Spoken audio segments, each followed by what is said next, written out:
घनघोर बरसात में राघव अपनी पुरानी बैलगाड़ी लेकर पहाड़ से लौट रहा था।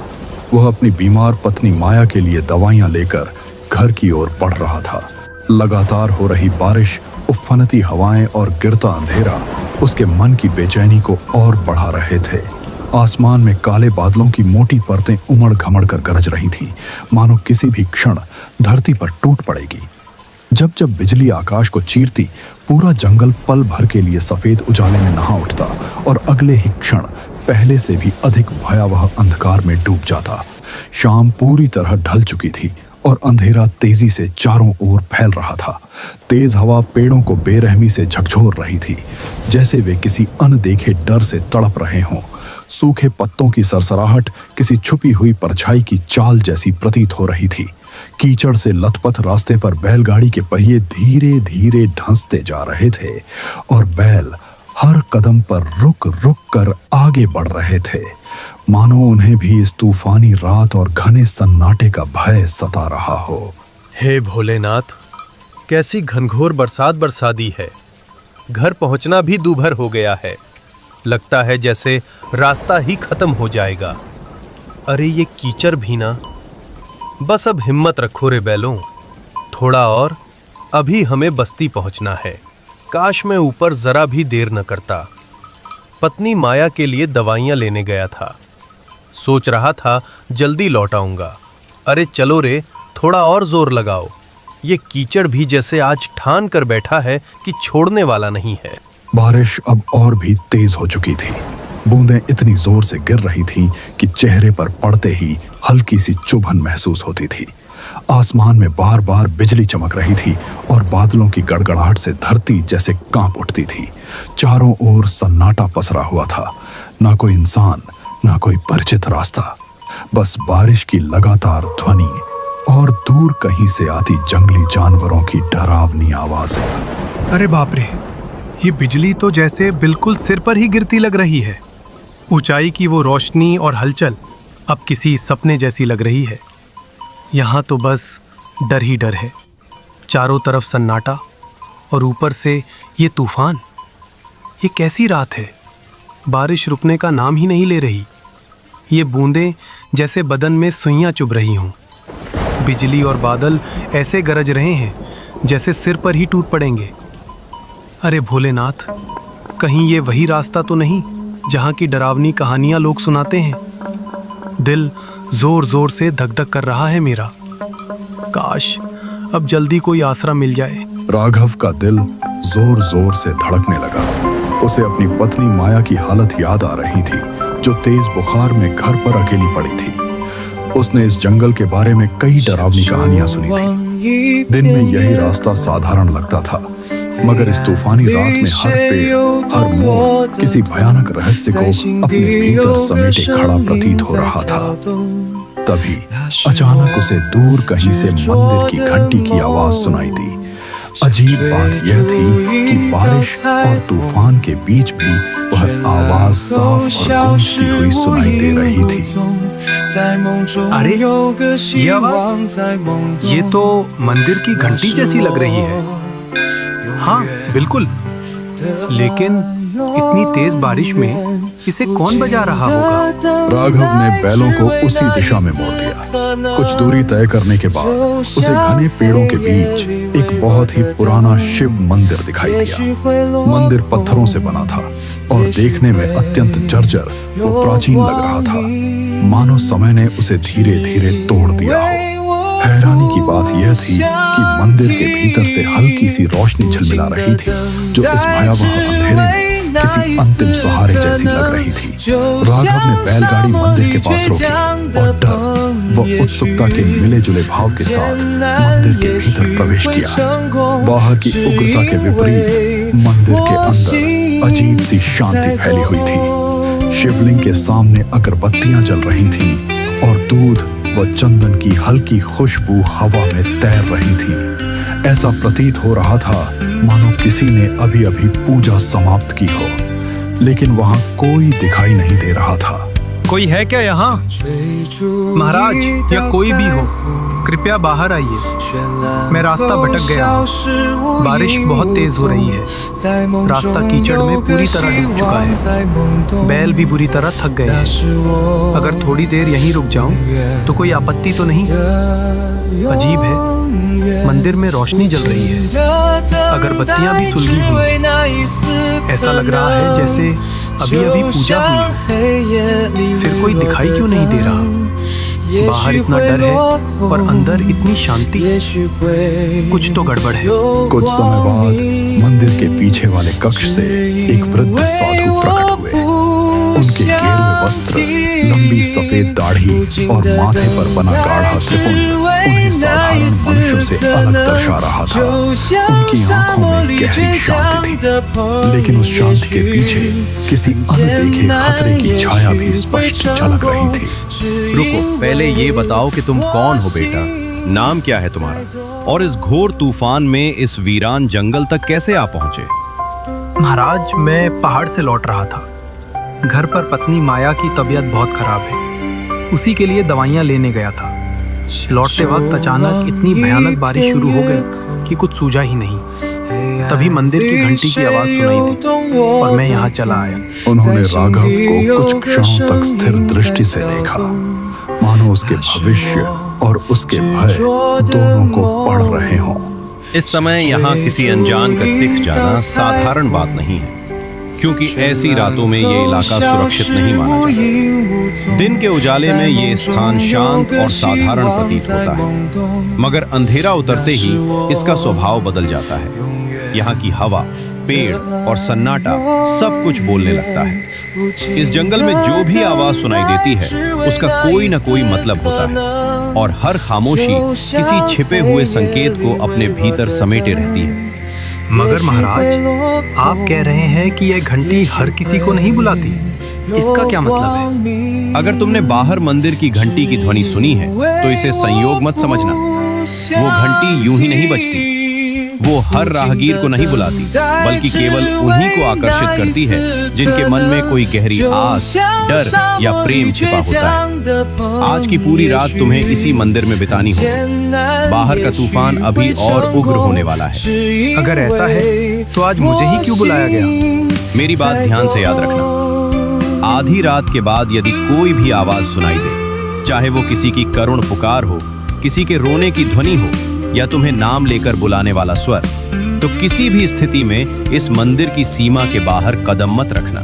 जी महाराज, मैं आपकी बात का पूरा ध्यान रखूंगा। चाहे कैसी भी आवाज क्यों ना सुनाई दे, मैं मंदिर के बाहर कदम नहीं रखूंगा। जो भी होगा यहीं रहूंगा। ये स्थान ऐसा है जहां हर आवाज मनुष्य की नहीं होती। कई बार वही आवाज सबसे बड़ा धोखा बन जाती है, क्योंकि वो इंसान की भावनाओं को पकड़कर उसे बाहर खींचने का काम करती है। ये कुछ फल ले लो। रास्ता लंबा रहा होगा और भय ने भी तुम्हें भीतर से थका दिया होगा। इस समय शरीर को विश्राम और भोजन दोनों की आवश्यकता है। बाहर तूफान है, पर ये शिवालय भगवान शिव की शरण में है। जब तक तुम यहाँ हो, किसी अनहोनी को पास आने की अनुमति नहीं है। कुछ देर बाद फल और पानी से उसकी थकान कुछ कम हुई। उसे एक पुरानी चटाई और कंबल दिया गया ताकि वह रात वहीं बिता सके। राघव ने श्रद्धा से भगवान शिव को प्रणाम किया और मंदिर के एक कोने में लेट गया। बाहर तूफान अब और उग्र हो चुका था। हवाएं मंदिर की दीवारों से टकराकर अजीब सी सनसनाहट पैदा कर रही थी, जैसे कोई शक्ति भीतर प्रवेश करने की कोशिश कर रही हो। राघव की आंखें बंद होने ही वाली थीं कि अचानक उसे एक अजीब सी आवाज सुनाई दी।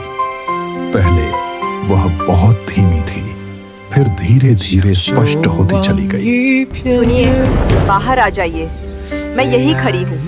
वह चौंक कर उठ बैठा। चारों ओर सन्नाटा था, लेकिन वह आवाज अब साफ सुनाई दे रही थी। डरने की कोई बात नहीं है, मैं हूँ आपकी माया। आप इतनी देर तक लौटे नहीं तो मन घबरा गया। आपको ढूंढते ढूंढते यहाँ तक आ गई हूँ। वह आवाज उसकी बीमार पत्नी माया जैसी लग रही थी। वही स्वर, वही कमजोरी और वही पीड़ा। अजी सुनिए ना, बस एक बार बाहर आ जाइए। देखिए मैं आपको ही बुला रही हूँ, मेरे पास आ जाइए। मेरी आवाज पहचानते हैं ना? जरा ध्यान से सुनिए, मैं सिर्फ आपके लिए आई हूँ। सुनिए, मेरी बात सुनिए। मैं बहुत बड़ी मुसीबत में फंस गई हूँ। कोई मुझे यहाँ से निकाल ले, नहीं तो शायद मैं बच नहीं पाऊंगी। आप तो हमेशा मेरे सहारे रहे हैं ना, मेरे भरोसे। बस एक बार बाहर आ जाइए, मुझे आपकी बहुत जरूरत है। देखिए, मैं यहीं इस मंदिर के बाहर खड़ी हूँ, ठंडी बारिश में भीग रही हूँ। जल्दी आइए, मुझे बचा लीजिए। राघव का दिल जोर से धड़कने लगा। उसके भीतर डर, चिंता और बेचैनी एक साथ उमड़ पड़े। उसका मन उसे मंदिर से बाहर जाने के लिए मजबूर करने लगा। ये आवाज, ये तो मेरी पत्नी माया की लग रही है। वही स्वर, वही कमजोरी भरी पुकार, लेकिन वो यहाँ कैसे हो सकती है? वो तो बस्ती में बीमार हालत में है। नहीं, ये सच नहीं हो सकता। पर अगर सच में वो मुसीबत में हो, अगर उसे मेरी जरूरत हो और मैं यहाँ बैठा रहूं तो? हे शिव शंकर, मेरा दिल फट रहा है। बाहर जाऊं या नहीं, समझ में ही नहीं आ रहा।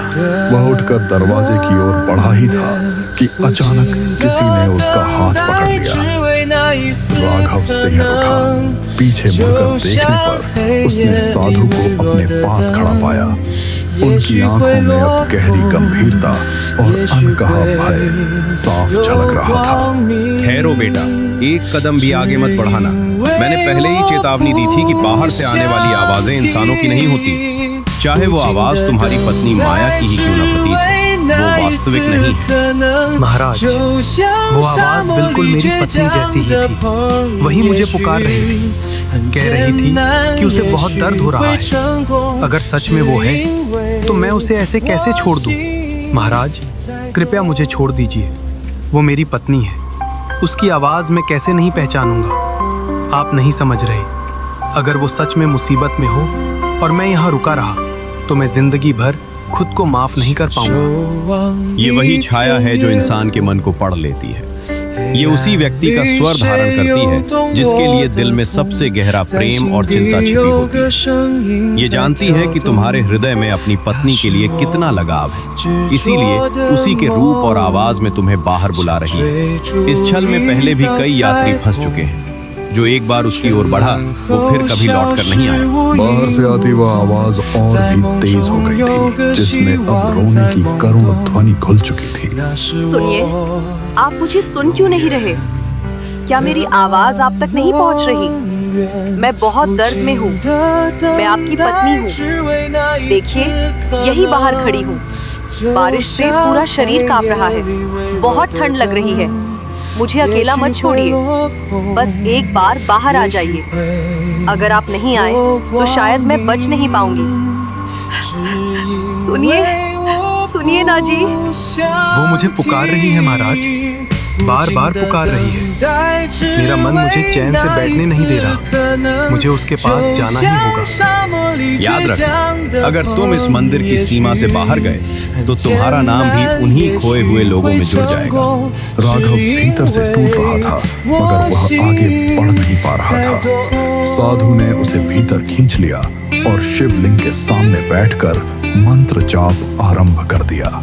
मंत्रों की गूंज पूरे मंदिर में फैल गई। दीपक की लौ तेजी से कांपने लगी और दीवारों पर अजीब सी परछाइयां घूमने लगी।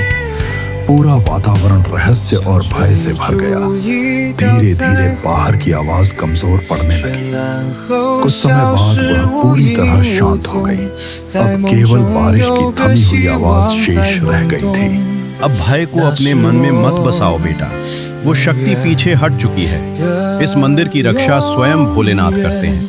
तुम निश्चिंत होकर विश्राम करो। मैं यहीं पास बैठकर जागता रहूंगा। सुबह जब तुम बाहर देखोगे तो जमीन पर बने निशान तुम्हें सब कुछ बता देंगे। राघव पूरी रात भय और चिंता के बीच जागता रहा।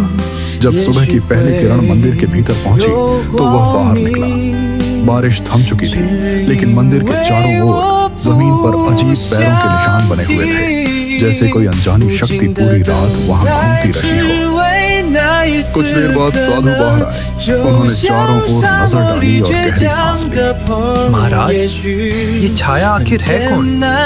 हर रात यहाँ क्यों आती है और लोगों को उनकी सबसे प्रिय आवाज में क्यों बुलाती है? देख रहे हो बेटा ये निशान? वे उसी छाया के हैं जो पूरी रात मंदिर के चारों ओर मंडराती रही। वो बार बार कोशिश कर रही थी कि तुम्हें बाहर खींच ले जाए, तुम्हारे प्रेम और भावनाओं का सहारा लेकर तुम्हें अपने जाल में फंसा ले। पर भगवान शिव की कृपा से वो इस पवित्र सीमा को पार नहीं कर सकी। धरती पर बनी ये रेखाएं उसकी असफलता का प्रमाण है। वो आज भी मुक्ति नहीं पा सकी है, इसलिए हर तूफानी रात में लौट आती है किसी नए मन को बहकाने के लिए। ये सब किसी भयानक रहस्य का हिस्सा लगता है। ये छाया कोई साधारण आत्मा नहीं है। कभी ये भी एक स्त्री थी जिसने अपने पति की मृत्यु के बाद जीवन से संतुलन खो दिया। उसका दुख इतना गहरा था कि वो धीरे धीरे पागलपन की ओर बढ़ती चली गई। एक तूफानी रात में इसी जंगल में उसने अपने प्राण त्याग दिए। उसी क्षण से उसकी आत्मा इस स्थान से बंध गई। उसका अकेलापन और पीड़ा आज भी उसे मुक्त नहीं होने देते। वो अपने दर्द में दूसरों को भी खींच लेना चाहती है। वो जानती है कि इंसान की सबसे बड़ी कमजोरी उसका अपना प्रेम होता है, इसलिए वो उसी प्रिय स्वर में पुकारती है ताकि सुनने वाला विवेक खो बैठे। कई राहगीर उसके इस छलावे का शिकार बन चुके हैं। वे लौट कर नहीं आए, वे सब उसी छाया में विलीन हो गए, उसी पीड़ा का हिस्सा बन गए। अगर आज मैंने तुम्हें समय रहते न रोका होता तो भोर तक यहाँ तुम्हारे पैरों के भी निशान न मिलते। तुम्हारे बैल यहीं खड़े रह जाते, पर तुम इस जंगल की एक और डरावनी कथा बन चुके होते। अगर आप उस समय मुझे न रोकते तो पता नहीं मेरा क्या होता। आज मैं आपकी वजह से जिंदा हूँ। आपने मेरी जान बचाई है महाराज। मैं इस एहसान को जीवन भर नहीं भूलूंगा। मुझे नहीं, भगवान शिव को धन्यवाद देना। उन्हीं की कृपा से तुम आज सुरक्षित हो। याद रखना, उस छाया से बचने का केवल एक ही मार्ग है, श्रद्धा और विश्वास। जब तक ये दोनों साथ हैं, कोई अंधकार तुम्हें छू नहीं सकता। राघव ने भगवान शंकर की मूर्ति के पास जाकर श्रद्धा से प्रणाम किया। फिर वह बाहर आकर अपनी बैलगाड़ी के पास पहुंचा। दोनों बैल सुरक्षित खड़े थे, जैसे रात की भयानक घटनाओं से अनजान हो। उसने बैलगाड़ी तैयार की, साधु महाराज को अंतिम प्रणाम किया और वहां से रवाना हो गया। रास्ते भर उसका मन उसी रात की घटनाओं में उलझा रहा। वो आवाज कितनी सच्ची, कितनी जीवंत लग रही थी। उसे एहसास हो रहा था कि अगर साधु महाराज न होते तो शायद आज वह जिंदा न होता। सुबह की सुनहरी धूप अब पेड़ों की पत्तियों पर चमक रही थी। वही जंगल जो रात में डरावना लगता था अब शांत और सुंदर दिखाई दे रहा था। पक्षी मधुर स्वर में चहचहा रहे थे और हवा में एक नई ताजगी घुली थी। कैसी रात थी वो आवाज कितनी सच्ची लगी थी। अगर साधु महाराज ना होते तो आज मैं शायद जिंदा ना होता। भगवान शिव और महाराज का ही आशीर्वाद है कि मैं बच गया।